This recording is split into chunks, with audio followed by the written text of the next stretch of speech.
मैं सीमा गुप्ता आज आप सभी के बीच अत्यंत ही महत्वपूर्ण विषय पर चर्चा करने वाली हूँ।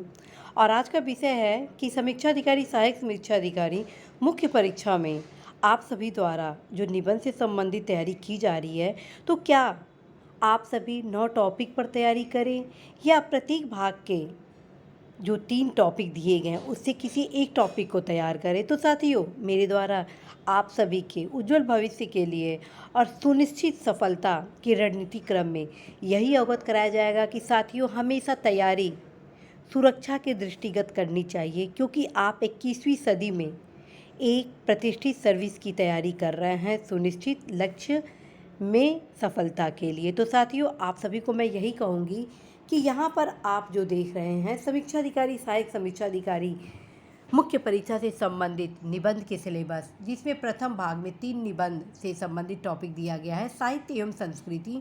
दूसरा जो टॉपिक है सामाजिक क्षेत्र। तीसरा जो टॉपिक है राजनीतिक क्षेत्र। अर्थात प्रथम भाग में 3 टॉपिक समायोजित किया गया है। द्वितीय भाग में 3 टॉपिक को समायोजन किया गया है, जिसमें विज्ञान, पर्यावरण, प्रौद्योगिकी है, आर्थिक क्षेत्र है, कृषि एवं व्यापार है। ठीक है। तीसरे भाग में राष्ट्रीय अंतर्राष्ट्रीय घटनाक्रम, प्राकृतिक आपदाएं, भूस्खलन, चक्रवात, भूकंप, बाढ़ आदि है, और राष्ट्रीय विकास योजना है। ठीक है। तो इस प्रकार से साथियों, कुल आपको 9 टॉपिक पर तैयारी करनी है। आप में से हमारे बहुत से ऐसे युवा मुझसे ये प्रश्न किए कि क्या मैडम, मैं हर भाग से किसी एक सुनिश्चित टॉपिक से संबंधित तैयारी कर सकता हूँ। एक हमारे युवा साथी ने मुझसे यह परामर्श किया कि मैम, मेरा हिंदी साहित्य है एक सब्जेक्ट के रूप में, तो मैं चाहता हूँ कि मैं निबंध का जो पहला टॉपिक है मैं साहित्य और संस्कृति से संबंधित टॉपिक की अच्छे से तैयारी कर लेता हूँ। द्वितीय भाग में आर्थिक क्षेत्र से संबंधित मैं तैयारी कर लेता हूँ, और तृतीय क्षेत्र में राष्ट्रीय और अंतर्राष्ट्रीय घटनाक्रम के क्रम में एक अच्छे से तैयारी कर लेता हूँ। और इस प्रकार से तीनों भाग में एक एक टॉपिक की मैं तैयारी विभिन्न आयामों से कर अपने इस स्ट्रेटजी को आगे बढ़ाने के संबंध में रणनीति बनाना चाहता हूँ। उसी क्रम में दूसरे युवा साथी ने प्रश्न किया कि हर एक भाग से एक एक टॉपिक की तैयारी किया जाना उचित है या नहीं है।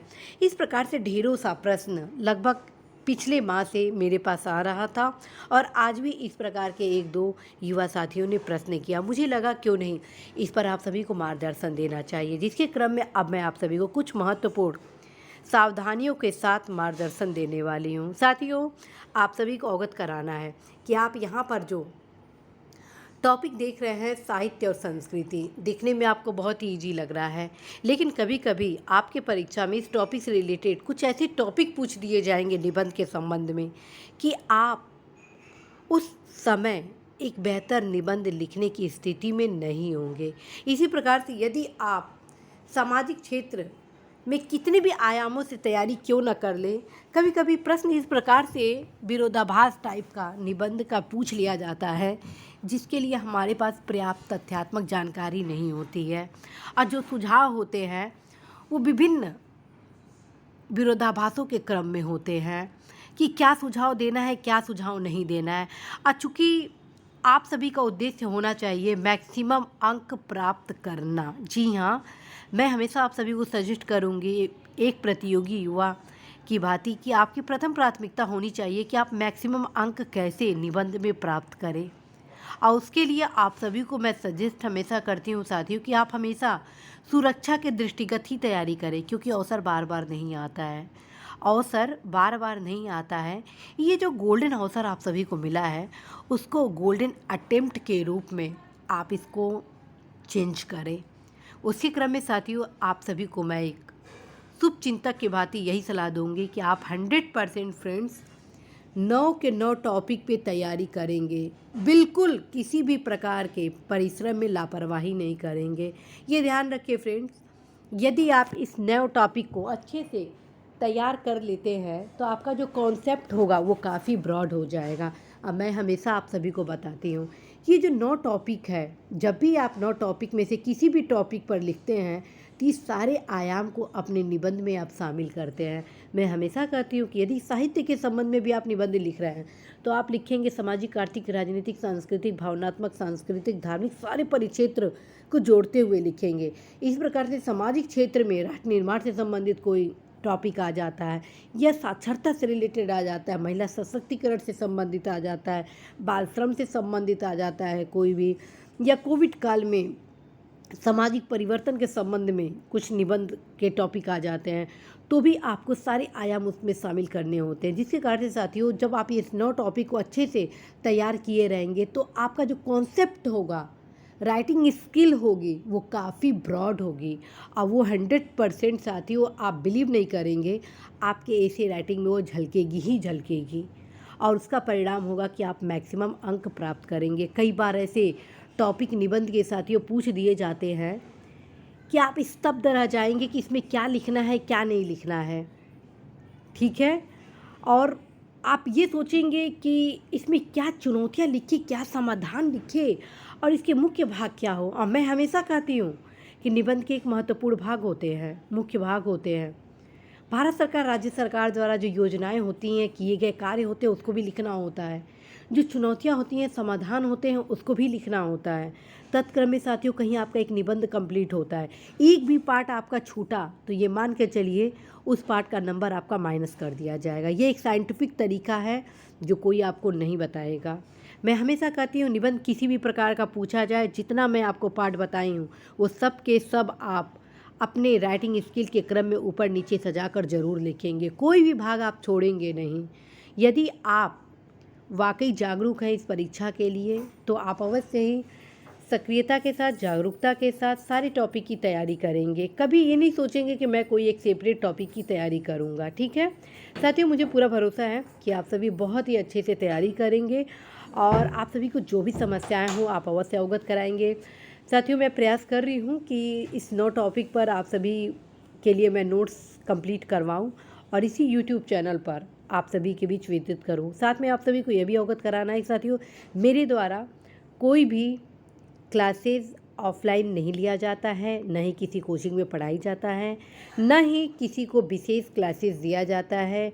किसी भी क्लासेस के लिए किसी भी प्रकार का शुल्क नहीं लिया जाता है, कोई भी स्पेशल व्हाट्सएप ग्रुप नहीं बनाया गया है। जो क्लासेस लिया जाता है आप सभी का इसी प्लेटफॉर्म पर लिया जाता है, अर्थात इसी यूट्यूब चैनल पर लिया जाता है।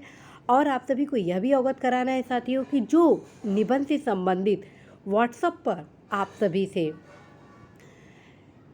टेस्ट सीरीज के क्रम में टेस्ट आयोजित करवाकर आप सभी द्वारा लिखे गए निबंध को मंगाया जाता है, तो किसी ग्रुप में नहीं मंगाया जाता है बल्कि सेपरेट मंगाया जाता है। उसका कारण है साथियों, समय अभाव के कारण मेरे द्वारा व्हाट्सएप ग्रुप चलाया जाना संभव कदापि नहीं है, और मेरा उद्देश्य है आप सभी को एक सही गाइडेंस देना। मेरा उद्देश्य है आप सभी को सही दिशा में ले जाकर सुनिश्चित सफलता दिलाना। तो आप सभी अवश्य ही अपने तैयारी को जारी रखें। और दूसरी चीज़ साथियों, मैं कदापि यह पसंद नहीं करूंगी कि आप सभी शॉर्टकट के राह को चुनेंगे। यदि आप शॉर्टकट के राह को चुनेंगे तो आई एम 100% श्योर फ्रेंड्स कि आपकी निबंध में अवश्य ही झलक जाएगा। यदि आप इस 9 टॉपिक को पढ़ेंगे तो 100% कि हर आयाम को आप अपने निबंध में शामिल करेंगे। आप सभी में से बहुत से युवा साथियों द्वारा यह कहा जाता है कि मैम जो अच्छे निबंध हो कृपया उसको यूट्यूब पे शेयर किया करिए, टेलीग्राम चैनल पर शेयर किया करिए। साथियों, उसका कारण ये है कि मैं शेयर नहीं करती हूँ क्योंकि कुछ ऐसे निबंध होते हैं जिसको शेयर किया जाना उचित नहीं है। अभी पिछला जो ऐसे का टेस्ट सीरीज मेरे द्वारा लिया गया था अंतरिक्ष में भारत की उपलब्धियों के क्रम में, तो मैं देखिए 10 से 12 युवा जो प्रस्तावना लिखे थे लगभग एक ही प्रारूप में लिखे थे। तो मेरे ख्याल से वो किसी न किसी गूगल के थ्रू किसी निबंध को कॉपी किए थे, जिसके क्रम में मुझे लगा कि किसी के भी निबंध को ऐसे पब्लिक फोरम पर शेयर किया जाना उचित नहीं है, और जब तक आप सभी की अनुमति नहीं होगी तो ये कदापि संभव नहीं है कि मेरे द्वारा आप सभी के ऐसे को बिना परमिशन के किसी पब्लिक फोरम पर उसको बताना।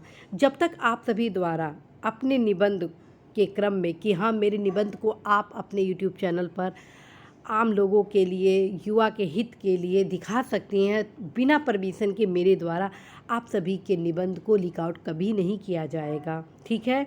उसका कारण है साथियों, कई हमारे युवा चाहते हैं कि मेरी पूंजी है, मेरी पूंजी को कहीं लीक आउट ना किया जाए, जिसके क्रम में साथियों मैं बिना परमिशन के आप सभी के लिखे गए ऐसे को यूट्यूब चैनल पर नहीं दिखा सकती हूँ, ठीक है।